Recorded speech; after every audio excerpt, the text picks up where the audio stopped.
எம்பெருமானுடைய திருவடிதான் சதம். சதம்னா என்றும் நிலைத்த பொருள். வாழ்க்கையில நாம எத்தனையோ பிழைகள் செய்யலாம், தவறுகள் செய்யலாம். பிழைகள் வேறு, தவறுகள்.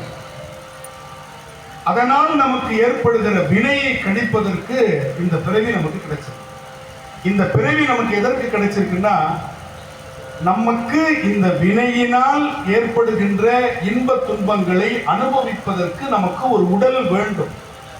இன்னைக்கு நேரா இருக்கும் பொழுது 2 பேரும் பேசிக்கிறதுக்கு ஒரு வாய் தேவைப்படுகிறது. வெவ்வேறு இடங்களில் இருக்கின்ற 2 பேர் பேசிக் கொள்வதற்கு ஒரு உபகரணம் தேவைப்படுகிறது. செல்பேசி அப்படின்னு ஒரு உபகரணம் தேவைப்படுது. அதுபோல ஒரு பேசுதல் என்ற ஒரு வினைக்கு 2 பேருடைய வாய் தேவைப்படுகிறது. தள்ளி இருந்தா இன்னொரு ஊடகம் தேவைப்படுகிறது. அதுபோல நாம் செய்த வினையை கணிப்பதற்கு நமக்கு இந்த உடல் கொடுக்கப்பட்டிருக்கு. சரி, இதை கொடுத்திருக்கிறாங்களே, இந்த உடலை அதற்காக பயன்படுத்தாம இந்த பிறவியில் இந்த உடலை வைத்துக் கொண்டு வேறு விதமாக நாம செயல்பட்டோம்னா இந்த வினையே நமக்கு சேர்ந்தோம்.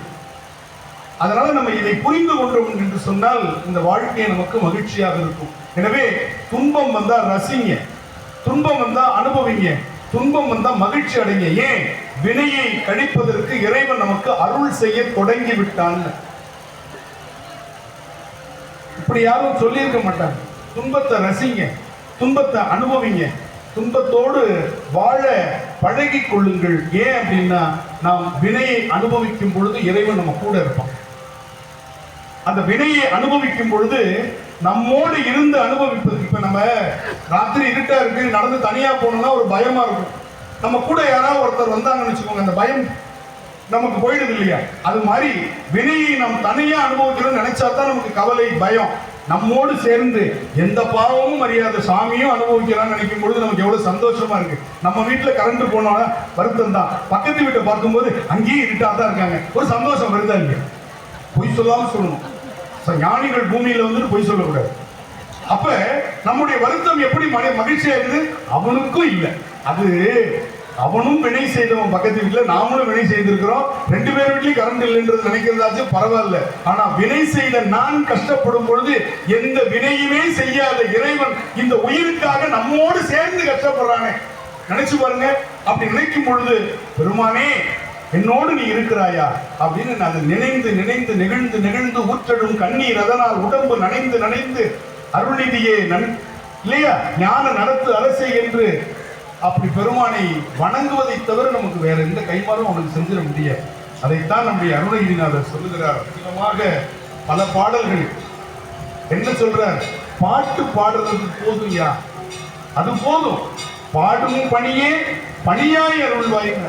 எனக்கு ஒரு வேலை, என்ன வேலை வேணும்? பாடுற வேலையை கொடுத்துரு, நான் பாடிக்கிட்டே வினையை கழிச்சிருவேன் அப்படின்னு சொல்றார். அதுபோல நம்முடைய எளிமை பட்டினத்தார் தான்.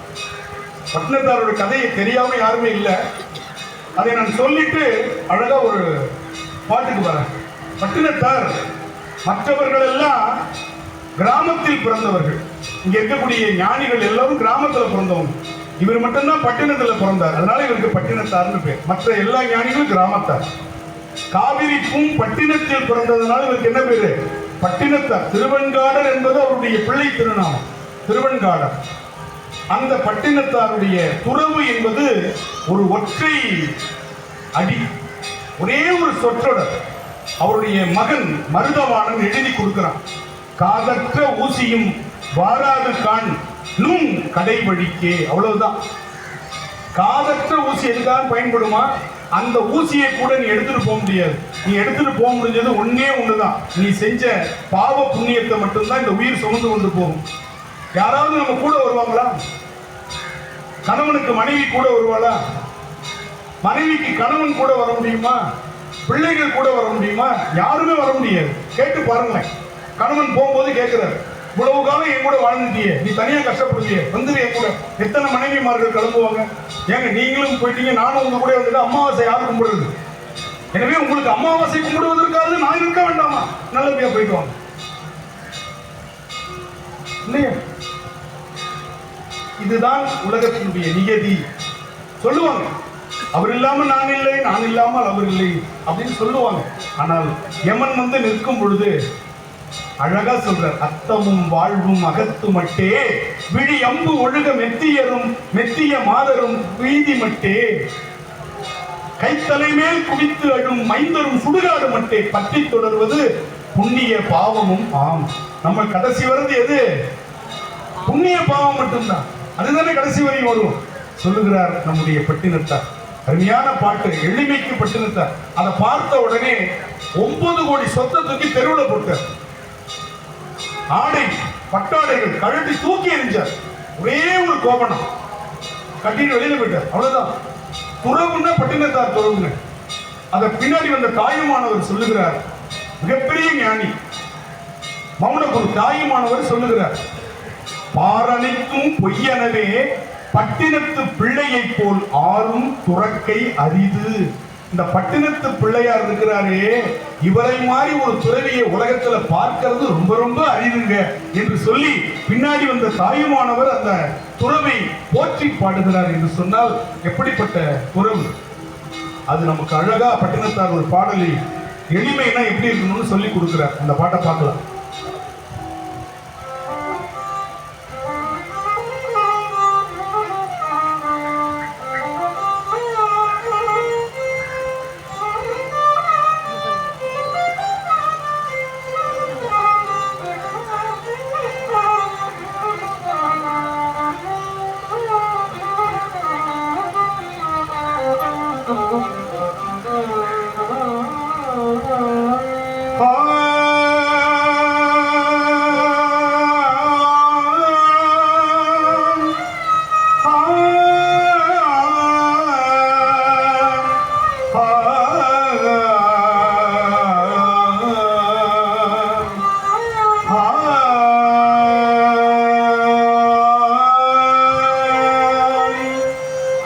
உடை கோவணம் உண்டு உறங்கப்புறம் திண்ணையுண்டு உண்ண இங்கு அடைகாய் இலையுண்டு அடைகாய் இலையுண்டு அருந்த தண்ணீர் உண்டு அருந்த தண்ணீர் உண்டு அரும் துணைக்கு உடையேறும் ஈசர் திருநாமம் உண்டு. இந்த மேதினியில் வடகோடு உயர்ந்தென்ன தென்கோடு சாய்ந்தென்ன வான்புரைக்கே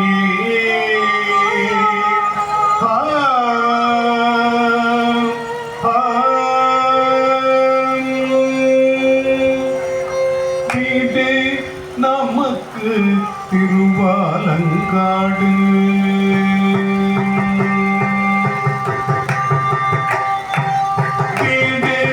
நமக்கு திருவாலங்காடு விமல தந்த வீடு. நமக்கு திருவாலங்காடு விமல தந்த ஓடு நமக்குண்டு ஓடு நமக்குண்டு வற்றாத பாத்திரம் ஓடு நமக்குண்டு வற்றாத பாத்திரம் ஓங்கு செல்வன் நாடு நமக்குண்டு கேட்டதெல்லாம் தர நெஞ்சமே ஈடே நமக்கு சொல்லவோ ஒருவரும் இல்லையே ஈடே நமக்கு சொல்லவோ ஒருவரும் இல்லையே.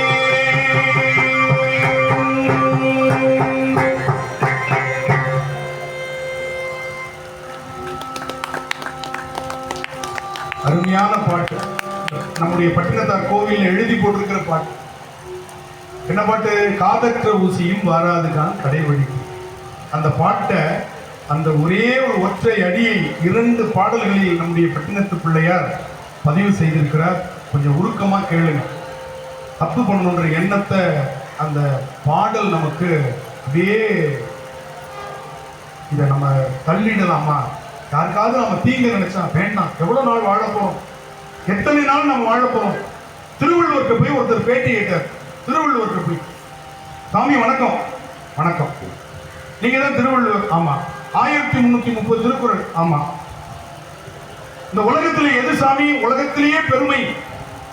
உலகத்தில் எது பெருமை? தஞ்சை பெரிய கோயிலா? இல்லப்பா. இந்த 7 அதிசயம் சொல்றாங்களே அதெல்லாம் இல்லப்பா. மிகப்பெரிய மெரினா பீச் இருக்குங்கிறாங்களே, உலகத்திலே பெரிய பீச் அதான். அதெல்லாம் இல்லப்பா. சரி, எது சாமி உலகத்துல பெருமைன்னா? நேத்து இருந்தவன் இன்னைக்கு இல்ல பத்தியா, அதான் பெருமை.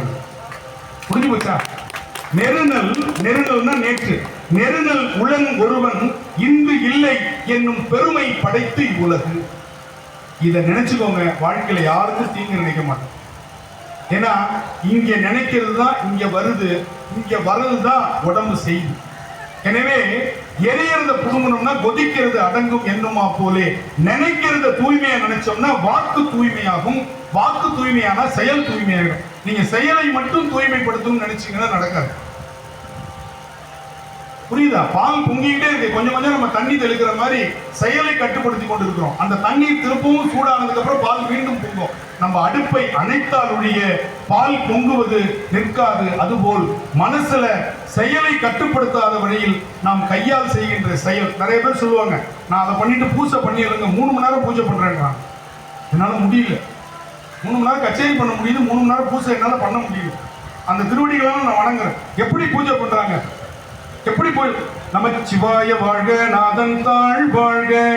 அடுப்புல என்ன வச்சிருக்க பாரு, கோகடி ஆண்ட குரு மனிதன் தாழ் வாழ்க. அந்த புள்ள வெளியில ஓடு பாரு, கால்கா போடு. ஏகன் அநேகன் இறைவன் அடி வாழ்க. வெளியில பிச்சைக்காரன் வந்திருக்கான், நாயகத்தோடு. வேகம் கெடுத்தாண்ட வேந்தன் அடி வெல்க. மணி என்னாச்சு பாரு, கிளம்பணும்னு தெரியாது. டிஃபன் ரெடி ஆயிடுச்சா? இந்த பேர் பூஜையா? வாய் சொல்லிட்டு இருக்கு, கை பூ போட்டுட்டு இருக்குது, கருத்து வேற ஒன்று நினைச்சிட்டு இருக்கு. வேறுக்குது இல்ல, தான் போடு பூசையில. இத பட்டினத்து பிள்ளையார் சொல்றார், கையொன்று செய்ய விழியொன்று நாட கருத்து ஒன்று என்ன பொய்யொன்று வஞ்சக நான் ஒன்று பேச. அந்த நேரத்தில் கடன் கொடுத்தவன் தான், நான் இல்லைன்னு சொல்லிடு, நான் இல்லைன்னு சொல்லிடு. வாய் பூசை பண்ணிட்டு இருக்கும்போது பொய்யொன்று வஞ்சக நான் ஒன்று பேச புலால் கமழும் மெய் ஒன்று சார. வேர்க்குது அப்படின்னு சொல்லி பேனை போட சொல்றான், ஏசியை போட்டு உட்கார்ந்து இருக்கிறான். விரும்பும் யான் செய்கின்ற பூசை எவ்வாறு கொள்வாய் வினை தீர்த்தவனே. கை ஒன்று செய்யுது, வாய் ஒன்று பேசுது, கருத்து ஒன்று என்னது இல்லையா? இது பூசையா? இதை செஞ்சுட்டோம்னா இது பரிகாரம் ஆயிடுச்சா? கொண்டா போவோம் தின்னா போச்சுங்கிறாங்க பாருங்க. அது மாதிரியா இது? அது மாதிரி பரிகாரமா இது? தப்ப செஞ்சுட்டு நான் போய் பூஜை பண்ணிடுறேன் 3 மணி நேரம். அருணகிரிநாதரோ அல்லது பட்டினத்தாரோ அல்லது நால்வர் பெருமக்களோ இப்படிப்பட்ட பூசையை ஒத்துக்கொள்வதில்லை. செயல்பாட்டிலேயே தடுத்து விட வேண்டும், சிந்தனையிலேயே தடுத்து விட வேண்டும். நினைப்பவர் மனம் கோயிலா கொண்டவர். நினைக்கிறத நினைப்பிலேயே அந்த தவறை நாம் திருத்திக் கொள்ள வேண்டும் என்று நம்முடைய முன்னோர்கள் சொல்றாங்க, ஞானிகள் சொல்றாங்க. அப்ப இந்த பாட்டை அப்படி நினைச்சு கேட்டு பாருங்க. ஒரு அருமையான பாடல், உருக்கமா கேளுங்க. அப்படியே நம்ம பட்டினத்தாரையும் அருணகிரிநாதையும் 2 கண்ணா வச்சுக்கலாம். 2 பேருமே அப்படி ஒரு துறவு. பட்டினத்தாருடைய துறவு இந்த ஒரு வரி இந்த மனசுல அப்படியே வாங்கிக்கோங்க. ஒரு தியானம் மாதிரி அருமையான ஒரு உருக்கமான ராகத்தில் இதை நான் பாடுறேன். எந்த சத்தமும் வர வேண்டாம், எந்த இதுவும் வேண்டாம். சரியா? பாடலாமா?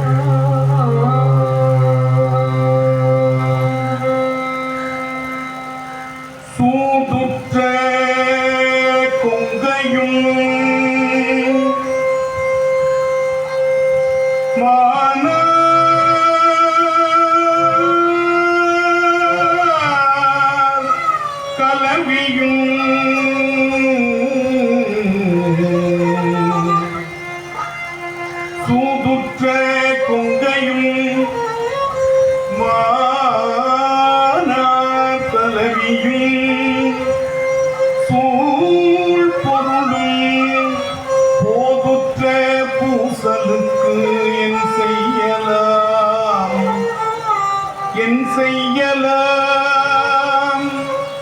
போதுற்று பூசலுக்கு என் செய்யலாம் செய்த புண்ணியத்தால் தீதற்ற மன்னவன் சிந்தையில் நின்று தெளிவதற்கோ தீதற்ற மன்னவன் சிந்தையில் நின்று தெளிவதற்கோ காதற்ற ஊசியை தந்துவிட்டான் எந்தன் கை தண்ணீரிலே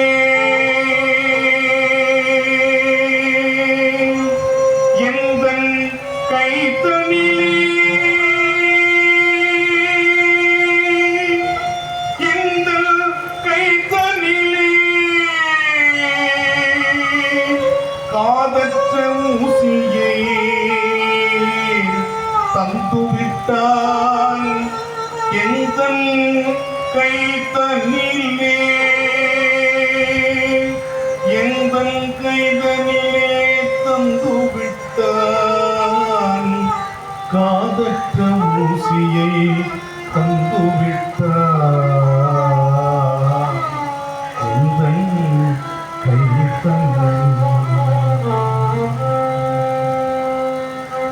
வாதுற்றத்தின் துயர் அண்ணாமலையார் மலர்பதத்தை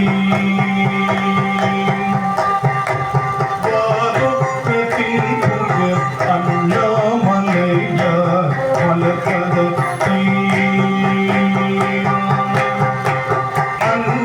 அண்ணாமலையார் மலர்பதத்தை அண்ணாமலையார் மலர்பதத்தை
கடற்புறமோ கனமே மிகுந்த நாடோ நகர் நடுவோ நலமே மிகுந்த வீடோ நலமே மிகுந்த வீடோ புறம் திண்ணையோ தமியேன் உடல் வீழும் இடம் தமியேன் உடல் வீழும் இடம் தமியேன் உடல் வீழும் இடம் காடோ உடல் வீழும் இடம் கடற்புறமோ உடல் வீழும் இடம் புறம் திண்ணையோ உடல் வீழும் இடம் நலமே மிகுந்த வீடோ நகர் நடுவோம் நீழ்த்தோய் கழுக்குன்றி ஈசா கழுக்குன்றி ஈசா கழுக்குன்றி ஈசா